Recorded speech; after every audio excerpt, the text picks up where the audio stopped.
ನಮಸ್ಕಾರ ಎಲ್ಲರಿಗೂ. ನಾನು ನಿಮ್ಗೊಂದು ಸುಂದರವಾದ ರೆಸ್ಟೋರೆಂಟ್ಗೆ ಕರ್ಕೊಂಡು ಹೋಗ್ತೀನಿ. ಇದು 12 ಎಕರೆ ಲ್ಯಾಂಡ್ ಅಲ್ಲಿ ಲೊಕೇಟ್ ಆಗಿದೆ, ಮತ್ತೆ ಇದ್ರ ಸುತ್ತ ಕಾಡಿದೆ. ಬನ್ನಿ ಹೋಗೋಣ. ನಮ್ಮ ಬೆಂಗಳೂರಿಂದ ಜಸ್ಟ್ 30 ಕಿಲೋಮೀಟರ್ ದೂರದಲ್ಲಿ ರಾಗಿಹಳ್ಳಿ ಸ್ಟೇಟ್ ಫಾರೆಸ್ಟ್ ನ ಕ್ರಾಸ್ ಮಾಡಿದ್ರೆ ಈ ಫಾರ್ಮ್ ಲ್ಯಾಂಡ್ ಸಿಗುತ್ತೆ.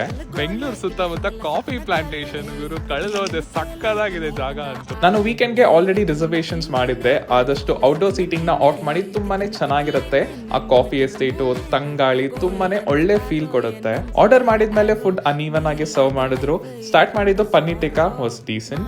ಆಮೇಲೆ ಚಾಕ್ಲೇಟ್ ಬ್ರೌನಿ ಶೇಕ್, ಇದಂತೂ ಚಾಕ್ಲೇಟ್ ಲವರ್ಸ್ಗೆ ಸಿಕ್ಕಾಪಟ್ಟೆ ಇಷ್ಟ ಆಗುತ್ತೆ. ನೆಕ್ಸ್ಟ್ ವಾಟರ್ ಮೆಲನ್ ಸ್ಯಾಲೆಡ್ ಮತ್ತೆ ಲೋಟಸ್ ಸ್ಟೆಮ್ ಬಂತು, ಎರಡೂ ಚೆನ್ನಾಗಿತ್ತು. ಮೇನ್ ಕೋರ್ಸ್ ಅಲ್ಲಿ ವೆಜ್ ಬಿರಿಯಾನಿ ಫ್ಲೇವರ್ಫುಲ್ ಆಗಿ ಸಟಲ್ ಆಗಿತ್ತು. ಇದೊಂದು multi cuisine restaurant. Breakfast, lunch, dinner 3 serve ಮಾಡ್ತಾರೆ. ಊಟ ಆದ್ಮೇಲೆ ಹಂಗೆ ಕಾಫಿ ಎಸ್ಟೇಟ್ ಕಡೆ ವಾಕ್ ಹೋಗ್ಬೋದು. ತುಂಬಾನೇ ಬ್ಯೂಟಿಫುಲ್ ಆಗಿದೆ. ಅಲ್ಲಿ ಒಂದು ಮ್ಯಾನ್ ಮೇಡ್ ಲೇಕ್ ಜೊತೆ ಆಂಫಿ ಥಿಯೇಟರ್ ಇದೆ. ಎ ಡೇ ವೆಲ್ ಸ್ಪೆಂಡ್ ಅಂತಾನೆ ಹೇಳ್ಬೋದು. ಒಟ್ನಲ್ಲಿ ಇದೊಂದು ಸುಂದರವಾಗಿರೋ ಜಾಗ. Coffee estate